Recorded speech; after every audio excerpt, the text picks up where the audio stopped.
कातिल ने जानबूझकर अपनी गाड़ी उस लड़की की कार से बिल्कुल सटाकर लगा दी ताकि जब वो दरवाजा खोले तो ठीक से अंदर बैठ ही न पाए। फिर मदद करने के बहाने उसने छाते जैसी दिखने वाली बिजली वाली छड़ी निकाली और उस पर हमला कर दिया।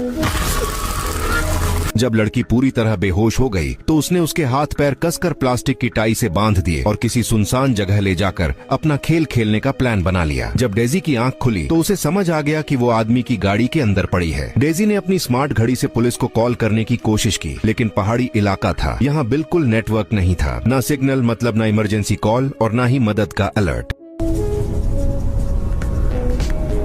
डेजी को समझ नहीं आ रहा था कि उस आदमी ने उसे क्यों उठाया। उस वक्त उसके दिमाग में बस एक ही बात चल रही थी, किसी भी हाल में यहाँ से भागना है। किस्मत से घर से निकलते वक्त उसने जेब में एक छोटा चाकू छुपा लिया था। उसने बहुत संभल कर चाकू निकाला, सही मौका देखा और हाथ पैर की टाई काट दी। फिर अचानक उठी और उस आदमी पर झपट पड़ी।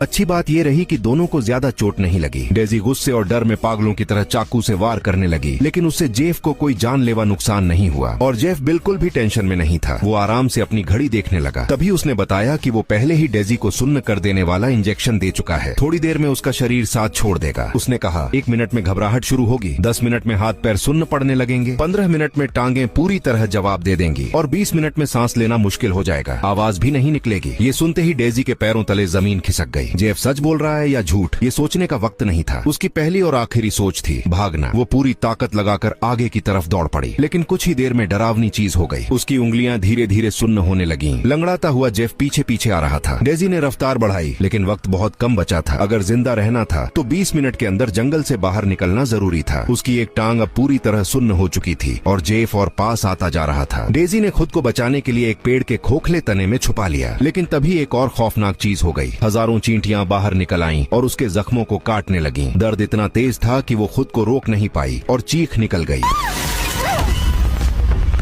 फिर भी डेजी ने हार नहीं मानी। वो अपने भारी होते शरीर को घसीटते हुए धीरे धीरे नदी में लुढ़क गई। जेफ बस दूर खड़ा देखता रह गया। उसकी शिकार उसकी आंखों के सामने गायब हो चुकी थी। डेजी नदी के साथ बहती चली गई। वो सांस रोककर पानी की सतह पर तैरती रही। कितनी देर बाद उसे खुद भी नहीं पता, लेकिन किस्मत से वो नदी के किनारे आ लगी। अब उसके पास 2 मिनट से भी कम वक्त बचा था। उसकी सांसें बुरी तरह उखड़ चुकी थीं। 20 मिनट पूरे होते ही उसका पूरा शरीर जड़ हो गया। वो हिल भी नहीं पाई। किस्मत से जेफ वहाँ तक नहीं पहुँचा। थोड़ी देर बाद सफेद दाढ़ी वाला एक बूढ़ा आदमी वहाँ आ गया। उसने डेजी को देखा और तुरंत उसकी हालत चेक करने लगा, लेकिन काफी देर तक कोई हरकत नहीं हुई। जब बूढ़े ने डेजी को पलटा तो उसने कुछ बहुत ही अजीब देख लिया।